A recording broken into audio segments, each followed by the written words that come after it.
Tonight, I'm looking forward to exposing the lies in the science textbooks. By the way, I got one here. I got this particular one, the biology, the Princeton Hall biology textbook, for a reason. I'll tell you about that in just a minute.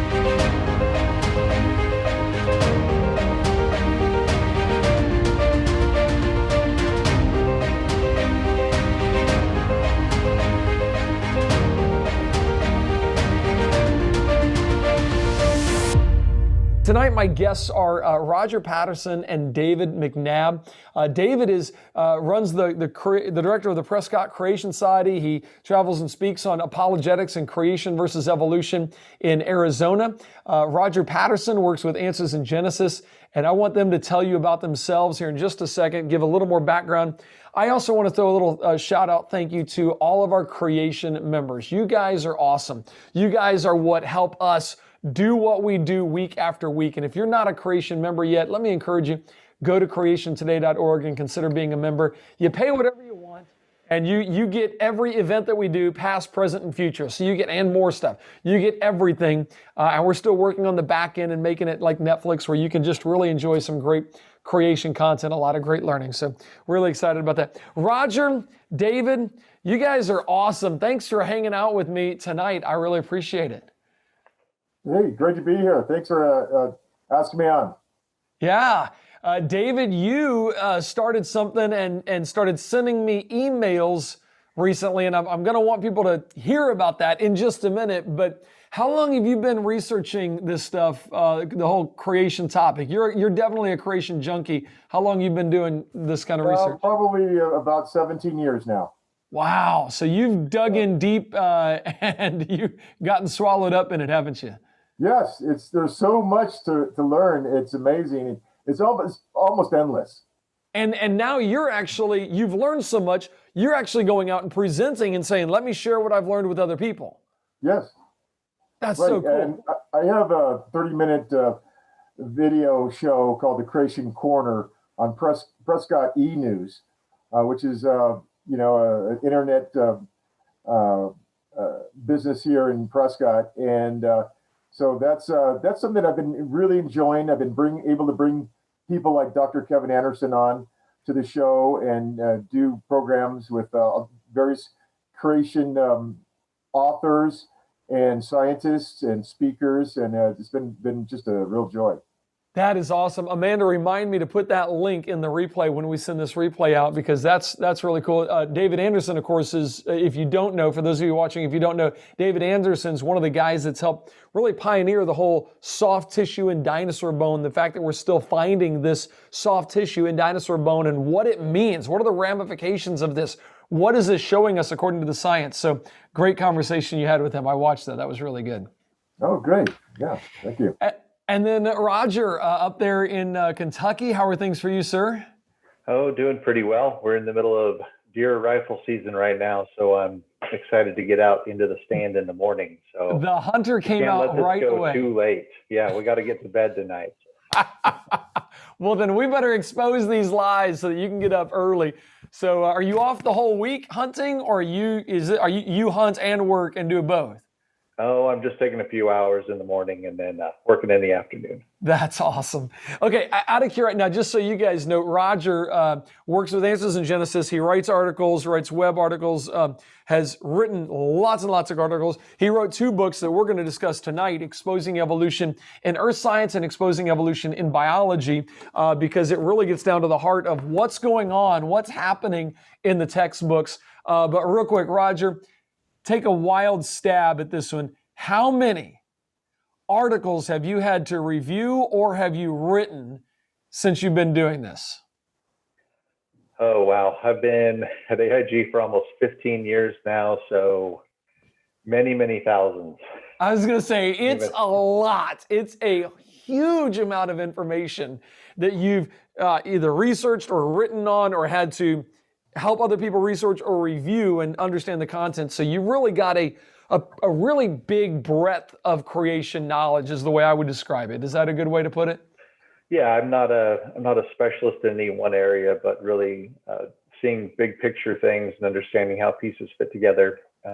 So my background is in science education. I taught high school biology and chemistry for 8 years out in Wyoming before becoming a curriculum writer with Answers in Genesis. And now I'm working teaching classes at the museum. So I do the Discover programs and Explore programs in our high school chemistry labs and those types of things.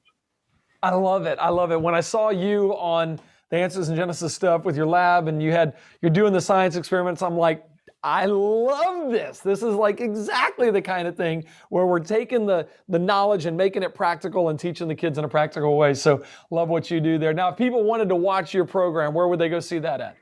On answers.tv, they can access all of those things. We've got some of the old episodes are still up on the YouTube channel, The Answers in Genesis. So the show that I started this summer, actually this spring, back in March, was called Unlocking Science.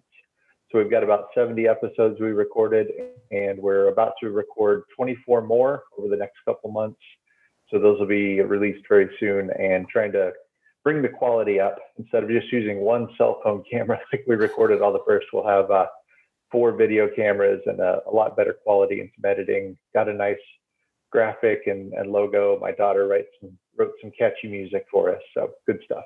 Very, very cool. Well, that is awesome, man.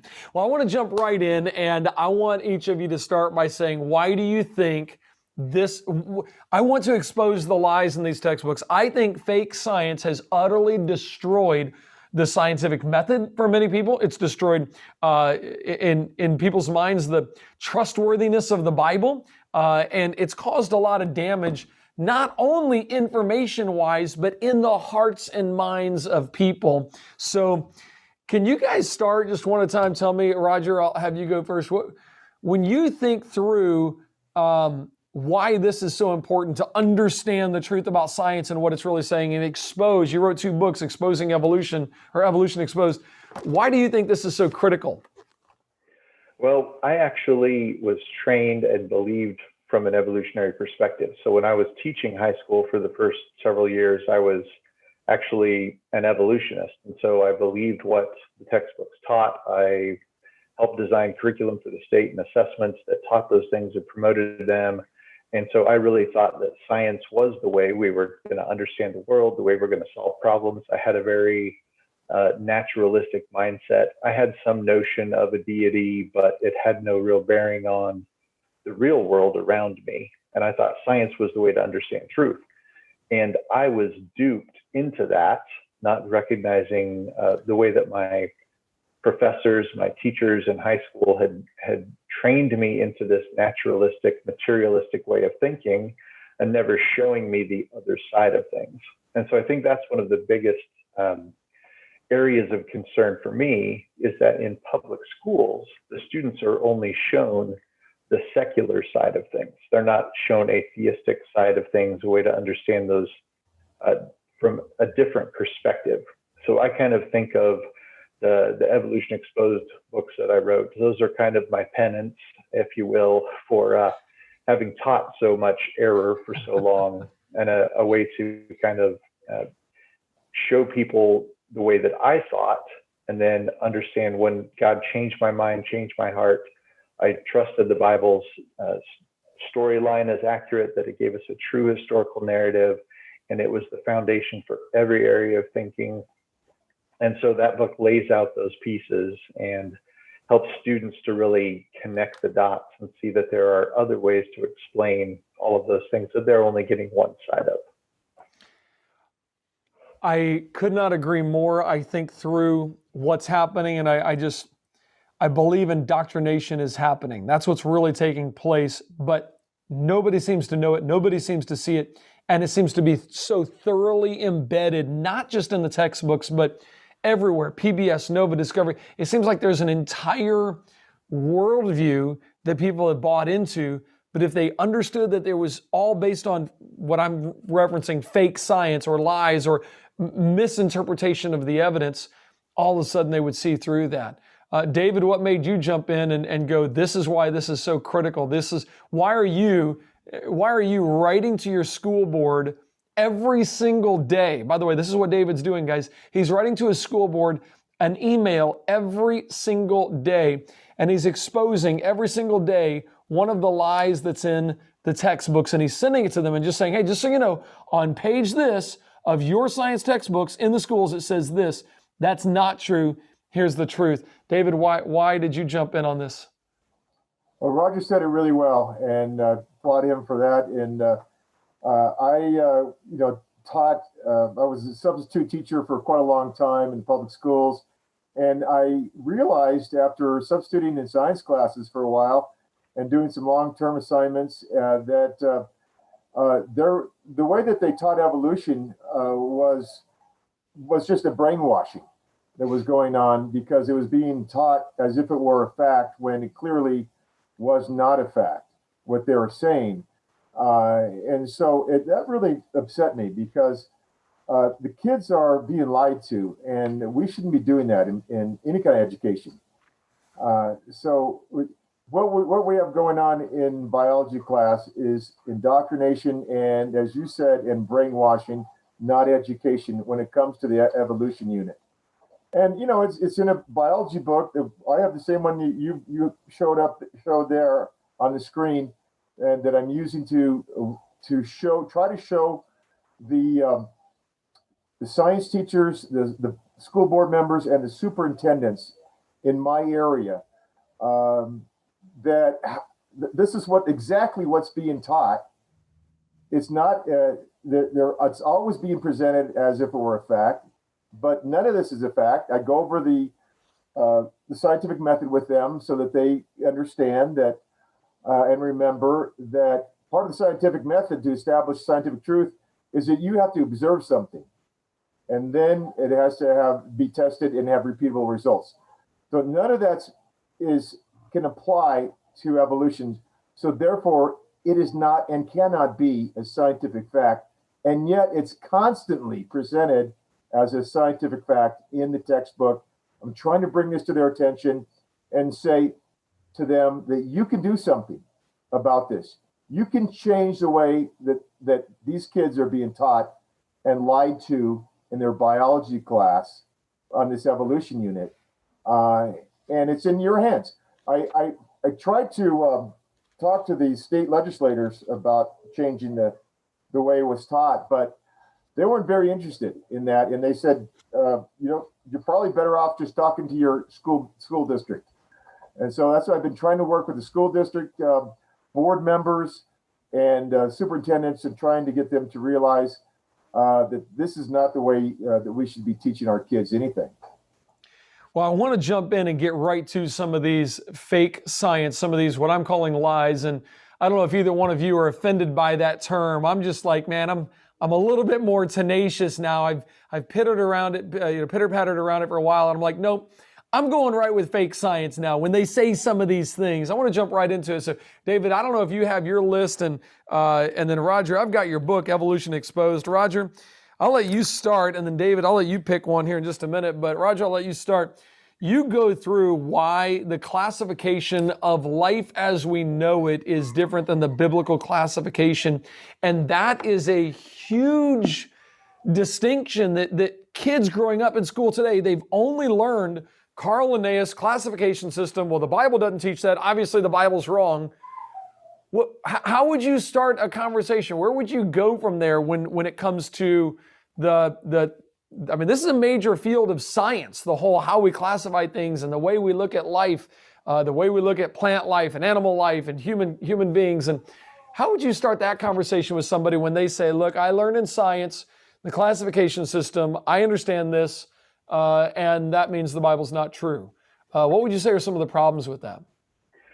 Well, when we think about Linnaeus's goal, he was actually trying to define things in line with the Bible. And the way he organized classification scheme he came up with, and all the different creatures that are in each one, he was trying to find that biblical kind.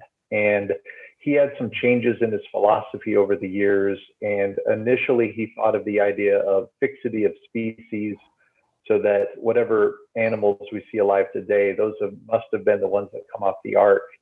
And he didn't allow for variation within the kinds to create new species over time. But later in his life, he actually changed and adapted his thinking and accepted some of those things. So what has happened is the modern scientific system has taken that attempt at looking at things from a biblical perspective, and they've hijacked it to take and add evolutionary things into it. So rather than thinking about distinct kinds and just organizing them based on their basic shared characteristics, which as a Christian I don't disagree with, I can organize things from a scientific perspective and look at how things are functionally related on the outside. But that doesn't mean that a cat, something in the cat kind like lions and tigers and panthers, has a common ancestor with something in the dog kind. We can group them all as animals and in the class Carnivora, and we can go through their different orders and break those things down. But what the evolutionary ideas try to do is say that there's some common ancestor.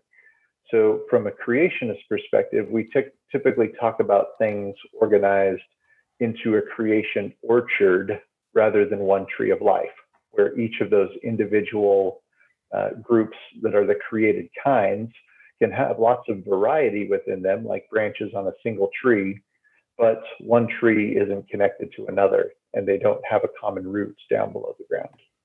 All right, so I'm on page 404 of this biology book, and it talks about the process of speciation. It's literally going through here, evolutionary biology textbook, saying this is what happens, speciation and natural selection. These things work to bring about new species, and that is evolution. And then they show pictures. They, of course, show Darwin's finches as evidence. They go to the Galapagos Islands. They go to South America, show fish as their evidence. So they're saying, look, we've watched speciation. That is evolution. What's wrong with that? Well, we wouldn't disagree that there's speciation, that there's variety within those kinds, and we've watched those things. So one thing that David mentioned earlier is we have to have observable, repeatable, testable results to consider something as a scientifically valid idea. So we can monitor the way that different species have changed. So if you think about the finches that the Grants have studied there in the Galapagos, they're actually the tanagers and finches and the different birds there, they can change over time. And we do see variation within them. Their beaks change, they can interbreed. We see different species on each of the islands. Those are all observable facts. But that doesn't mean that that bird evolved from a dinosaur ancestor. So they're taking what we can observe in the present and they're extrapolating it backwards on a scale that's just ridiculous. So they're saying if we see little changes today, and that was Darwin's idea, he wrote, I think, in his notebook next to this little branching diagram, that if we see these small changes today, we could track those back for millions of years and we could get enough change to create a different kind eventually, or have a common ancestor back in that distant past. So he's looking at the present, he's looking at the evidence, but he had an assumption about how long the past had been to help him come to the conclusion that he had come to. Yeah, and so he's starting from the thinking of long ages, which he had picked up in Hutton's and Lyell's, reading their books and talking to them. And he's taking those ideas and bringing them into this understanding of how these birds got to this island and how there are different forms of these birds. The different tortoises that were on the islands, the different lizards that he found, the iguanas there, and the different habitats they occupied. And he's taking those small changes and extrapolating them backwards. But today, using real scientific analysis and looking at the DNA, we can see that there are no mechanisms that allow for that degree of change. We can see small changes and mutations in the DNA and monitor those things, but nothing that's ever going to bring about an entirely new creature from one kind evolving into a different kind, even something as close as a dog and a cat, for example. So when they present this and they show these small changes, and then they say and they teach the idea of the big change, is this just linguistics where they're just kind of confusing the issue, or is this No, there's a level where you have to just call it's fake science. This is not real science that is being presented as science. Well, with any interpretation of the past, we have to acknowledge that we're going to bring our own bias into that interpretation. So we often distinguish between historical science, thinking about things in the past and evolutionary ideas and those types of things, and observational science. So we can do the observational science, and we can all agree on that. We can measure the beaks, and we can look at the DNA, and we can do the sequencing, and we can count the isotopes. All of those things are things that we can agree with the evolutionists about. But how do we interpret those things as we look back in the past?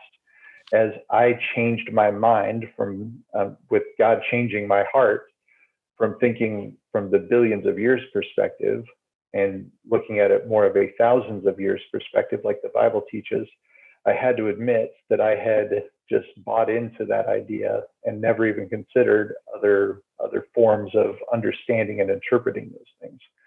And so it's really the interpretation that we start with. So they're really deceived. And so they're starting from a position of deception, and that leads to the falsehoods that they're going to make in their claims about how these organisms came to be the way they are. Wow. David, you have sent me now more than 150 lies, problems with the textbooks that you have forwarded onto your school board. Do you have one you want to jump into there and say, yeah, let me talk about this one and what page it is, and I'll turn there. I got the same book that you're referring to. Do you have one that you want to look at there, or you want me to call one out and you tell me the problem with it? Yeah, there's tons of them in here because it's constant in the evolution unit. Here's the last one I did. Similarities in DNA can be used to help determine classification and evolutionary relationships. So what they're saying is, and what page number is that, David? This is 454. Got it. All right, go ahead. Okay, so this one is not as blatant as a lot of them actually, but they're stating, they state everything as a fact when it's not a fact, and then they're trying to say that we found some similarities in DNA, and that can be used to determine classification in evolutionary relationships. Well, those there may be relationships there, but that doesn't mean they're evolutionary relationships. So that's just this is the way that they brainwash the kids into believing that evolution is fact.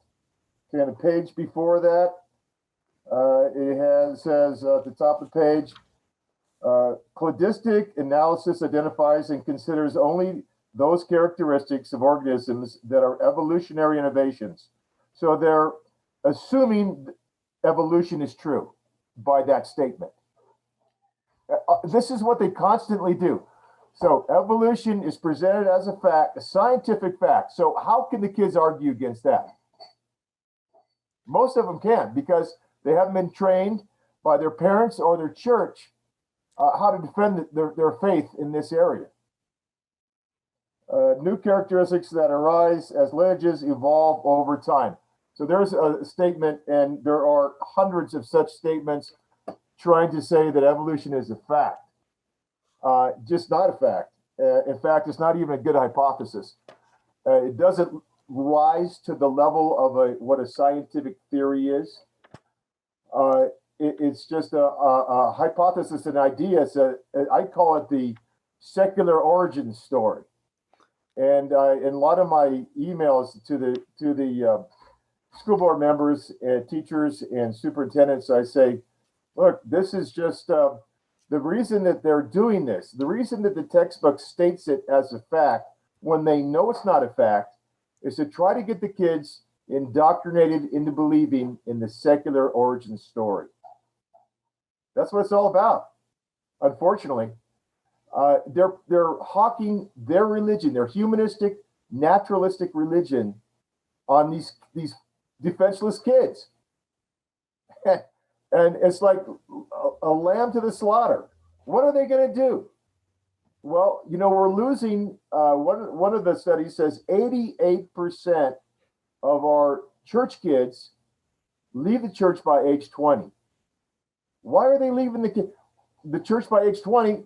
Is the biggest reason is, well, hypocrisy is a big reason, but the biggest reason is they can't defend their faith. When they were told in church that the Genesis account of creation and the flood, they can't defend that. The biology class tells them that that's nonsense. It's just a story, and you shouldn't believe that. And so most of them then are convinced by that indoctrination and tactic into not believing in the Bible anymore. If they're not going to believe the Bible, they're not going to stay in church.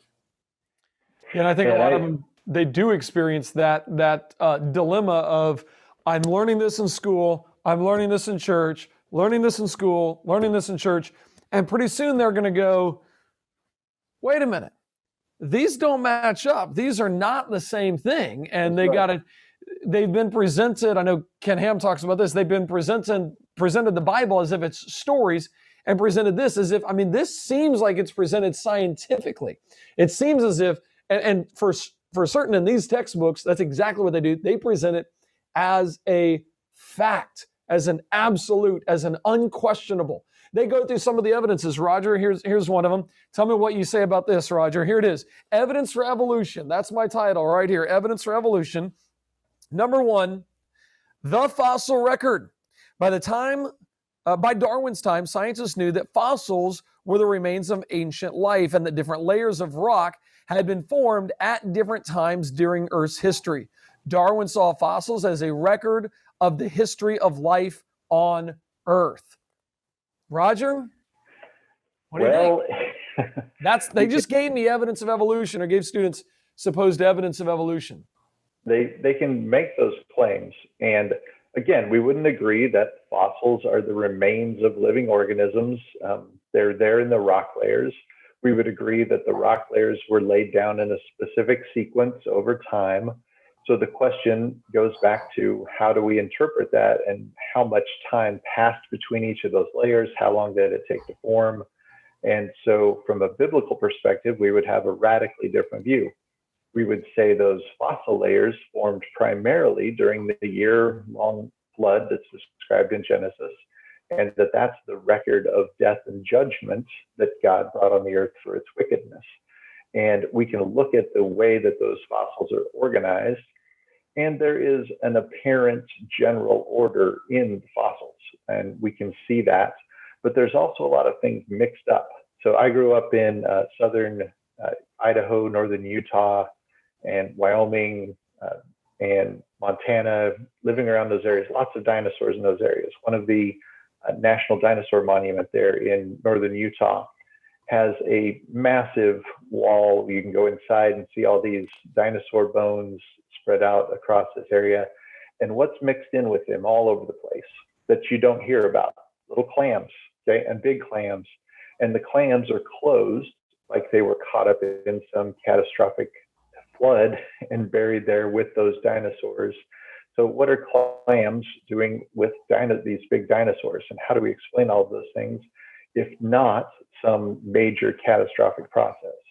So as we look at the apparent order that they're showing in the fossil record, there are a lot of problems with that. And another of those is fossils that look exactly like living organisms today. We can find crabs and shells and other types of sea creatures buried in those rock layers that they claim are hundreds of millions of years old. And I can sit a live one right next to it, and you'd say, oh, that looks pretty much the same. So evolution then is so plastic of a theory that it can explain no change over hundreds of millions of years, and it can explain massive change from birds or dinosaurs into birds over those millions of years. So the fossil record is another thing that still has to be interpreted, and it's going to be interpreted in light of your worldview. And I think something David said is very important too, and I want to highlight it again. It's a religious view. It's a view about the origins of the world and how we should understand and look at the world. And Ken Ham says this all the time. They didn't kick religion out of schools. They kicked Christianity out and have replaced it largely with secular humanism and materialism. And that's the religious framework that they're teaching these things through. Thank you for joining us for this engaging conversation. To view this and many more conversations in their entirety, we invite you to partner with us at creationtoday.org/partner.